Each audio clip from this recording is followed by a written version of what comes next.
பேரன்புமிக்க பெரியோர்களே, கூடி வந்திருக்கிறதான ஒவ்வொரு தாய்மார்களே, வாலிபர்களே, வருகை புரிந்திருக்கிற எதிர்கால நண்பர்களே, உங்கள் யாவருக்கும் நல்வாழ்த்துக்களையும் சொல்லிக் கொள்கிறேன்.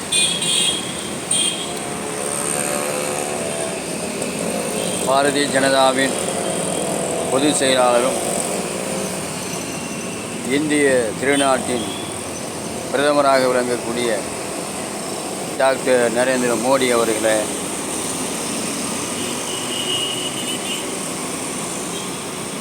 துணை ஜனாதிபதியாக விளங்கக்கூடிய வெங்கையா நாயுடு அவர்களே,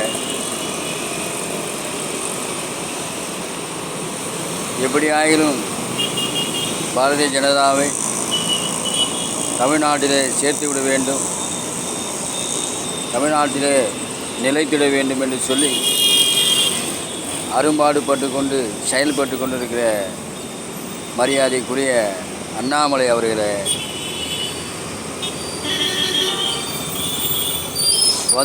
கூடி வந்திருக்கிற ஒவ்வொருவருக்கும் நன்றி கலந்த வணக்கத்தையும் வாழ்த்துக்களையும் தெரிவித்துக் கொள்கிறேன். நம்முடைய திருநாடு இந்தியா இன்றைக்கு எந்த சூழ்நிலையிலே எந்த நிலையிலே இருக்கிறது என்பதை இந்திய மக்கள், இந்தியாவில் வாழக்கூடிய ஒவ்வொரு அரசியல் தலைவர்களும், அரசியல் செய்து கொண்டிருக்கிற, அரசியலுக்காக பாடுபட்டு கொண்டிருக்கிற, அரசியல் செய்ய வேண்டும் என்று எண்ணம் கொண்டிருக்கிற ஒவ்வொருவரும் புரிந்து கொள்ள வேண்டும்.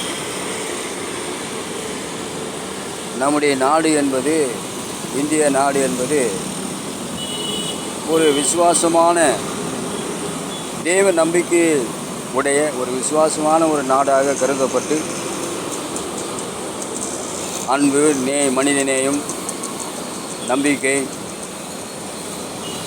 விசுவாசம், இப்படி நேர்மையும் கண்ணியமும் நல்ல ஒழுக்கங்களை பெற்று, முக்கியமாக நேர்மையான ஒரு இந்த நாட்களில் இந்திய நாட்டை அசோகர் நடத்தியிருக்கிறார்.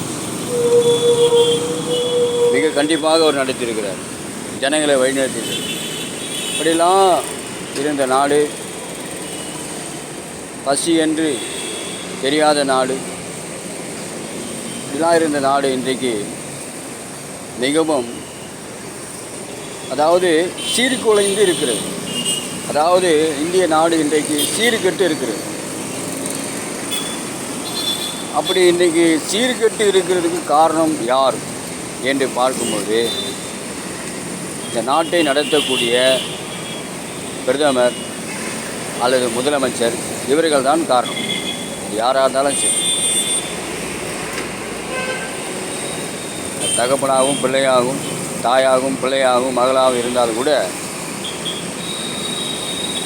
கோர்ட்டு, ஹைகோர்ட்டு, நீதிமன்றங்கள் வரும்போது வெட்ட வெளியாக எல்லாருக்கும் தெரிஞ்சாகும். அதுபோல் இன்றைக்கு பிரதமரும் முதலமைச்சர்களும் அவங்க செய்ய வேண்டிய கடமையை சரியாக செய்யும்படி மிக தாழ்மையாக கேட்டுக்கொள்ளப்படுகிறார்கள். அடுத்து பார்த்தீங்கன்னு சொன்னால், இந்த நாடு சீர்குலைந்து சீர்கெட்டு குட்டிச்சேராவோட காரியம் பார்த்தீங்கன்னாக்கா 90% பொதுமக்கள் மத்தியில் தான் இருக்குது. இதை நான் கண்டுபிடிச்சேன், ஆராய்ச்சி பண்ணேன். வருஷ கணக்காக ஒரு 25 வருஷம்னு வச்சுங்களேன்.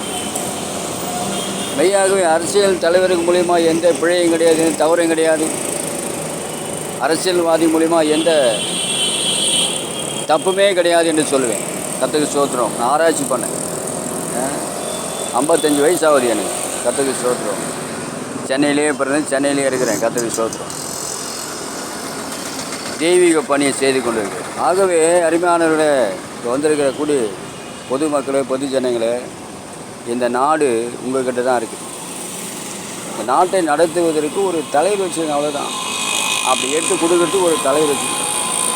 ஆனால் அநேக நன்மைகளும் காரியங்களும் ஆசீர்வாதங்களும் நன்மைகளும் உங்களுக்கு தேவைகள், அன்றாட தேவைகள், வருமானங்கள், வேலை, இதெல்லாம் வேலை வாய்ப்பு, இதெல்லாம் அரசாங்கம் எல்லாமே வச்சுருக்குது. மானியங்கள் வச்சுருக்குது, உங்களுக்கு வழங்க வேண்டிய நன்மைகள் வச்சுருக்குது. நீங்கள் முன்னேற்றம் அடைய அநேக திட்டங்கள், ஆயிரக்கணக்கான திட்டங்கள் இருக்குது. கடவுளுக்கு ஒரு மகிமையாக சொல்கிறேன்.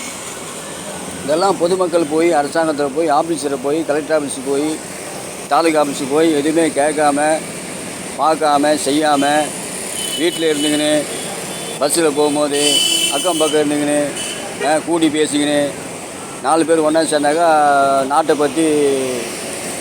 நடத்துகிறவங்களை பற்றி பேசுறது. இவன் சரி கிடையாது, அவன் சரி கிடையாது, இவன் சரி கிடையாது, இவன் திருடன், அவன் திருடன். என்னையா கதை இது? அவங்கவுங்க வீட்டை, அவங்கவுங்க வீடு, அவங்கவுங்க தெருவை சுத்தம் பண்ணுறதுக்கு முதலமைச்சராக வருவார், இல்லை பிரைம் மினிஸ்டராக வருவார். உன் தெருவில் லைட் ஏறினாக்கா யார் பார்க்கணும்? யார் எடுத்து சொல்லணும்? கர்த்தருக்கு ஸ்தோத்திரம். ஆகவே இனிமேல் இந்த அரசியல்வாதிகளை திட்டுறதோ அரசியல்வாதிகளை குறை சொல்வதோ இனிமேல் செய்யக்கூடாது. இதுபோல் செய்திங்க சொன்னால் பிடிச்சிமே ஜெயிலில் 6 மாதம் ஜெயிலில் போட்டுடணும். நான் சொல்கிறேன், இந்த மாதிரி செய்கிறவங்கள, இந்த மாதிரி பேசுகிறவங்களை பிடிச்சி போய் ஒரு 6 மாதம் ஜெயிலில் போடணும். கடவுளுக்கு மகிமையாக சொல்கிறேன். இப்படி பொதுமக்கள் மத்தியில் நிறைய சீர்கேடுகள் இருக்குது. நீங்கள் சுற்றி பாருங்கள், மெட்ராஸை மட்டும் பாருங்கள். பொதுமக்கள் ஆகி நீங்கள் கொஞ்சம் வந்து இறக்கப்பட்டு செய்யுங்க, ஒத்துழைக்கணும். புரட்சி தலைவர் எம்ஜிஆர் இருந்தார், அப்போ கூட வந்து அவரே சொன்னார். என்ன சொன்னார் புரட்சி தலைவர் எம்ஜிஆர்? திருடனாய் பார்த்து திருந்தாவிட்டால் திருட்டை ஒழிக்க முடியாதுன்னு சொன்னார். ஆமாம், அவர் எவ்வளோ காரியம் செய்தார். ஆனால் கடைசியாக என்ன தீர்ப்பு வந்ததுன்னு சொன்னால், திருடனாய் பார்த்து திருந்தாவிட்டால் திருட்டை ஒழிக்கவே முடியாது. அந்த மண்ணாதி மன்னன் அவரே சொல்லியிருக்கார்.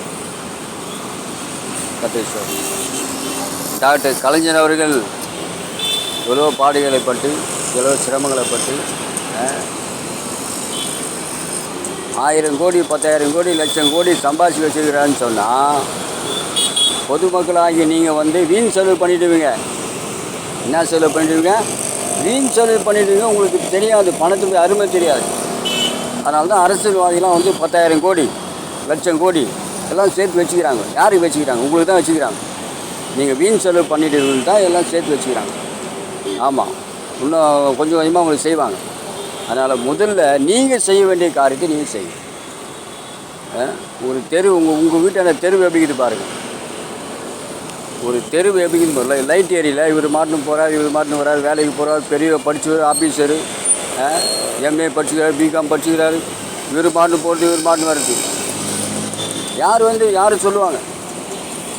ஆகவே பொதுமக்களே, தயவுசெய்து கடைசி காலத்தில் நீங்கள் சம்பாதிச்ச பணத்தை நீங்கள் சாப்பிடும்படியாக செய்யுங்க. நீங்கள் சம்பாதிச்ச பணத்தை வேறு ஒருத்தர் சாப்பிட வைக்காதீங்க.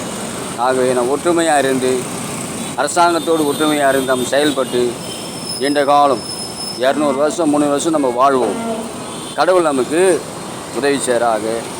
ஆகவே இன்றைக்கு பாரதிய ஜனதா கட்சி எலெக்ஷன் வரைக்கும் பாரதிய ஜனதா தான், இன்னும் 5 வருஷத்துக்கும் பாரதிய ஜனதா தான். ஆகவே அவங்களோடு சேர்ந்து ஒத்துழைத்து நீங்கள் கூட கொஞ்சம் வேலை செய்யுங்க. எதிர்த்து பேசுகிறதுனால ஒரு தம்படி ஒரு பைசாவுக்கு பிரயோஜனம் கிடையாது. கூட ஒத்துழைச்சின்னு சொன்னால் உங்களுக்கு சம்பளமே கொடுப்பாங்க. நீங்களும் வந்து உங்கள் தெருவில் உள்ள காரியங்கள் நீங்கள் பார்த்து சரிப்படுத்துங்க. லைட் ஏறினாக்கா கம்ப்ளைண்ட் பண்ணுங்கள். அங்கே சரியாக சுத்தம் இல்லைன்னு சொன்னாக்கா கார்பரேஷனில் கம்ப்ளைண்ட் பண்ணுங்கள். இப்படி நீங்கள் செய்தால் தான் நாடு முன்னேறும். எவ்வளவோ வந்து நான் ஒரு 20-25 வருஷமாக நான் ஆராய்ச்சி பண்ணி பார்த்துருக்கிறேன்.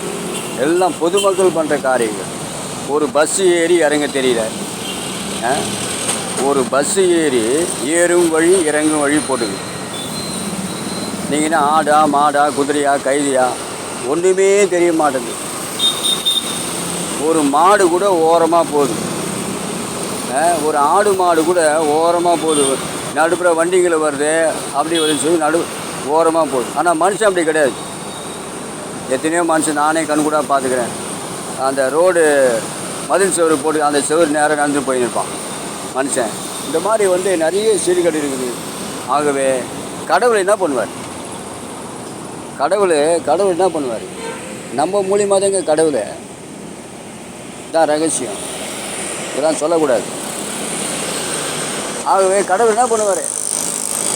நம்ம நல்லா இருந்தால் தான் கடவுளும் சந்தோஷமாக இருப்பார். என்ன சொல்கிறாரு? நீங்கள் சந்தோஷமாக இருங்கன்றார். அந்த வழியில் சொல்கிறார், பிரமாணங்களை கற்றுக் கொடுக்குறார். அரிமானவரே, இன்றைக்கி மத்திய அரசில் பாரதிய ஜனதா ஆட்சி செய்து கொண்டிருக்கிறது. அந்த பாரதிய ஜனதாவோடு சேர்ந்து நாமும் ஒத்துழைத்து அநேக நன்மைகளை பெற்று நாம் ஆசீர்வாதமாக இருப்போம், பிறருக்கும் ஆசீர்வாதமாக இருப்போம். கடவுள் உங்களை நன்மை செய்வாராக. நன்றி நன்றி நன்றி.